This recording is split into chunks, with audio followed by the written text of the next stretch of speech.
PS5 sets record in US sales for February, huge change for Naughty Dog and PC launches, BAFTA Game Awards shocks fans, E3 2023 has been officially cancelled, all that and more in today's PlayStation news.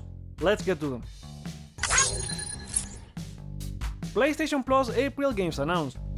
Let's start with a quick look at the PS Plus monthly games announced this week. Starting April 4th, you can download Meet Your Maker, Sackboy: A Big Adventure, and Tales of Iron, all free for PS4 and PS5. We don't know if Meet Your Maker is good, but it's a day one game launching straight into the service, and with that and Chia, PS Plus users in all tiers are getting debut games.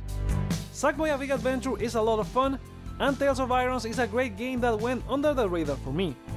It's a 2D hand-drawn RPG set in a grim land plagued by war, where the heir to the Rat Kingdom must restore the reign.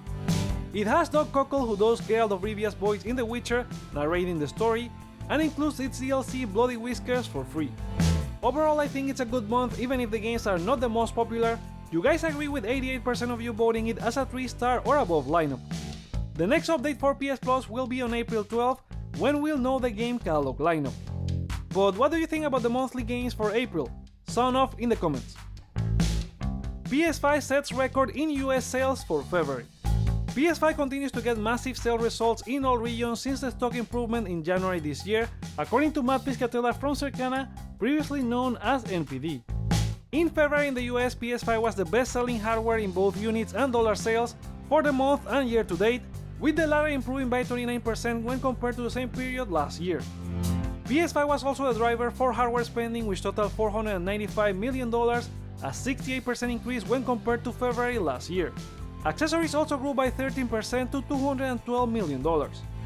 Sony's current console also achieved a record high for any PlayStation system in the month of February since the PS2 in 2005.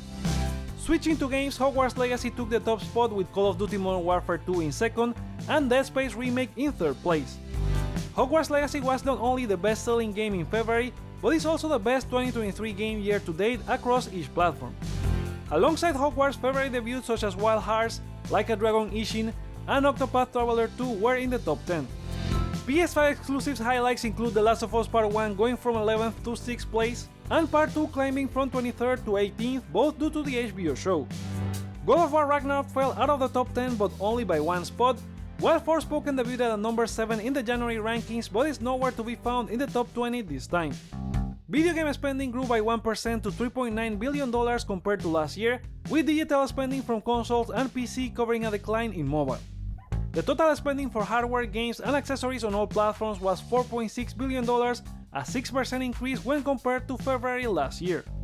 And Piscatella still predicts around 3 to 5% increase for the gaming industry in 2023. But he also warns that the US hardware market has not seen the end of supply constraints. What are your thoughts on the improved PS5 sales? Voice your opinion in the comments. PSVR 2 has a slow start. PS5 might be doing great, but sibling PSVR 2 is not doing too well. That's according to analyst firm IDC, who while talking to Bloomberg has claimed that Sony has only sold through 270,000 units. The reason is that PSVR 2 came out at a point of economic uncertainty, with the rising cost of living and increased layoffs, so the VR device is not on top of mind for most consumers. IDC recommends Sony cut the price if they want to avoid disaster. Matt Piscatella from Circana also commented on the matter, pointing out that going into February, VR and AR headset sales had been struggling, with a decrease of 40% for a 6-month period ending January 2023. I also see PSVR 2 as an expensive device for me personally, and I would welcome a price cut.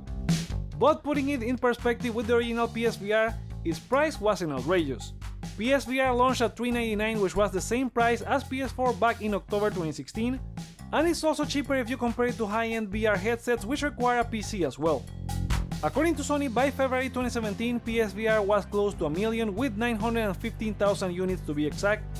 It's been a little over a month since the PSVR 2 launched on February 22nd, so selling almost a third of what the original PSVR did in 4 months, while launching during different times of spending, doesn't seem that bad. But of course, I'm not an expert and we lack the necessary data, so we'll have to wait and see what Sony does. Do you think Sony needs to lower the PSVR 2 price? Share your opinion in the comments. Huge change for Naughty Dog and PC launches. In part 2 of The Last of Us awful PC launch, Naughty Dog replied to the bad reviews with a tweet indicating they were looking into the issues and would prioritize updates. The first patch is now out, improving memory usage, performance, and crashes related to booting the game from save files. Then in a celebratory post, Naughty Dog Vice President Christian Gerling explained a little bit more on the development side for the PC port, which started in-house. Moving the game to PC meant a large amount of tuning, tweaking, and rethinking, especially in how they use GPU.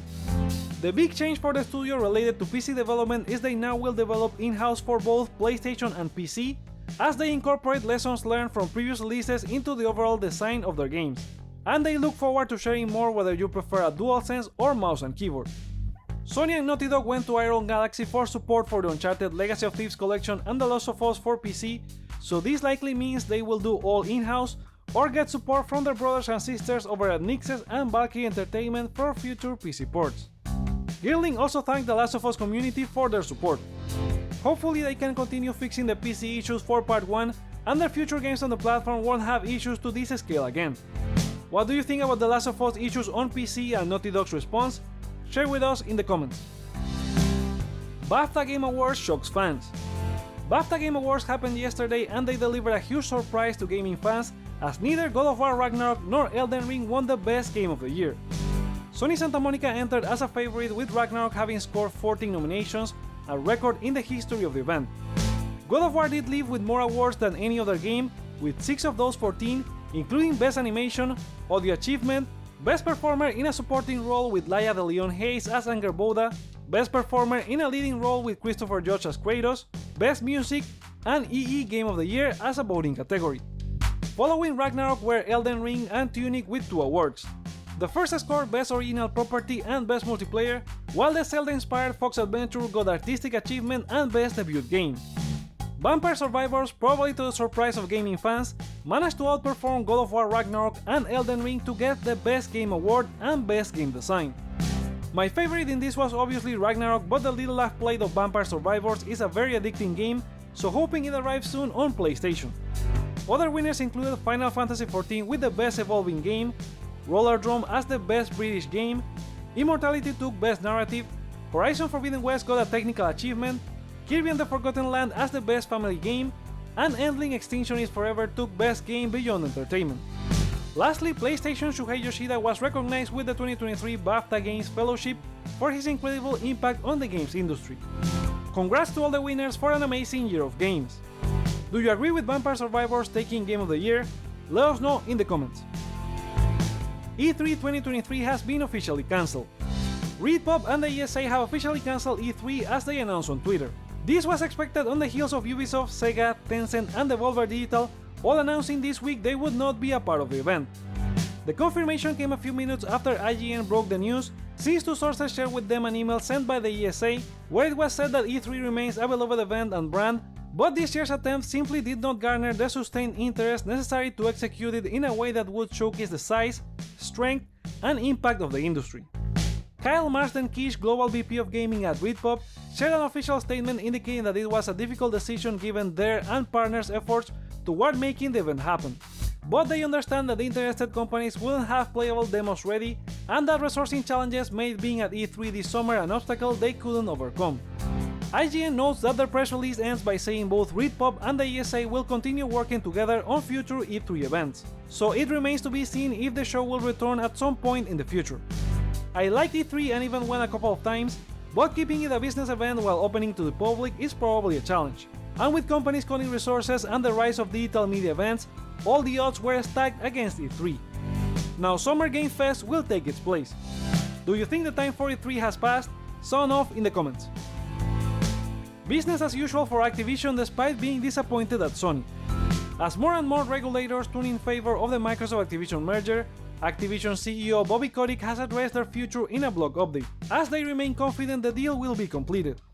The post touches on Sony's argument that Microsoft could release buggy versions of their games on PlayStation, for which Kotick believes their passionate player base will be the first to hold Microsoft accountable for keeping its promises of content and quality parity, and that they at Activision care too deeply about their users to ever launch subpar versions of their games. Another point was Sony's behavior at the regulatory bodies, where PlayStation President Jim Ryan admitted they were not actually concerned about the Call of Duty agreement, just blocking the merger. Something Kotick thought was disappointing coming from an almost 30-year partner in the industry, but that they wouldn't let that affect their long-term relationship. Obviously they have to care about that relationship because PlayStation was Activision's largest customer by revenue in 2020, accounting for 17% of sales, and it still should be up there. So it's either that or giving up money. At least by going all in against the deal, Sony managed to get 10 years instead of 3, which was the original Microsoft offer, that if Sony decides to sign the deal, which they haven't. But you have to wonder if getting probed by the US and Japanese government for exclusivity deals in exchange for more years of Call of Duty that Microsoft would have probably kept anyway was worth it. What do you think? Let us know in the comments. Time for a round of quickfire game news. With the rumors of a slimmer PS5 with a detachable disc drive, users are keeping an eye out for anything that leaks, and apparently the PS5 Slim was listed in The Good Guys, one of Australia's largest retailers, but it was just a false alarm since it has been on the website for a while, and it appears they copied the description from the PS4 Slim page. Guerrilla Games has started showing a bit more on the Horizon Burning Shores expansion featuring new machines. Among those is the Waterwing, a medium-sized flying machine that can dive underwater. The expansion launches on April 19. Capcom has announced that Resident Evil 4 has managed to sell 3 million units worldwide after its first 2 days since launch. With that, RE4 outperforms Village, which got the same but in 4 days. The RE2 remake got 3 million units sold after its first week, and the RE3 remake got 2 million after 5 days. Square Enix has announced the Forspoken DLC in Tanta We Trust will be launching for PS5 this May 26th, giving you more to discover on Athia's past and the battle that drove the Tantas, the main enemies from the game, to madness. If you are wondering why they are doing more Forspoken if the game didn't sell well, the Digital Deluxe Edition has early access to the DLC as a perk, so they have to fulfill that promise. Talking about another Square Enix game, the company confirmed the remake of the classic 1994 RPG Live Alive is coming to PS4 and PS5 this April 27. And if you can't wait until then, there's a demo right now on the PlayStation Store, allowing you to play the opening sections of 3 stories in the game. Developer Cellar Door Games has replied to a fan regarding a port of Rogue Legacy 2 for PS4 and PS5 since the original launch for PC last year. They said they are a small team but still working on things. This is no confirmation, but given the first gathered fans on PS3 and PS Vita, it's probably just a matter of time before the sequel launches on their younger brothers. Focus Entertainment and developer Deck 13 have announced that action RPG Atlas Fallen is being delayed from May 16 to August 10, as the team wants to give some extra time to deliver the best possible version of the game. Atlas Fallen was announced at the Gamescom opening night live last year, and the delay comes just a month after the publisher gave May 16 as the official release date. In a Twitter post, CD Projekt Red has given an update on the upcoming Phantom Liberty expansion for Cyberpunk 2077, saying they will start sharing more information this June. And those are the PlayStation stories for today. What are your thoughts on them? Share them in the comments below, let me know your feedback by liking or disliking this video, check out other videos you may enjoy while you're here, and consider subscribing for more on PlayStation. Thank you so much for watching, my name is Joseph, this is Hype for Games, and let's get hype!